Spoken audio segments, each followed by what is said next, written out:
কিরগিজস্তানের ইতিহাস মধ্য এশিয়ার একটি স্থলবেষ্টিত দেশ। এর উত্তরে কাজাখস্তান, পূর্বে চীন, দক্ষিণে তাজিকিস্তান এবং পশ্চিমে উজবেকিস্তান অবস্থিত। রাজধানী ও বৃহত্তম শহর বিশকেক।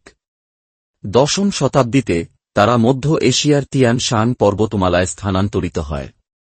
14শ শতাব্দীতে মঙ্গোল সাম্রাজ্যের অধীনে আসে। 19শ শতাব্দীর শেষের দিকে কিরগিজস্তান রুশ সাম্রাজ্যের অন্তর্ভুক্ত হয়। 1924 সালে এটি সোভিয়েত ইউনিয়নের একটি স্বায়ত্তশাসিত অঞ্চলের মর্যাদা পায় এবং 1936 সালে এটি কিরগিজ সোভিয়েত সমাজতান্ত্রিক প্রজাতন্ত্র হিসেবে প্রতিষ্ঠিত হয়। সোভিয়েত ইউনিয়নের পতনের পর 1991 সালে কিরগিজস্তান স্বাধীনতা লাভ করে। বর্তমানে কিরগিজস্তানের জনসংখ্যা প্রায় 60 লক্ষ।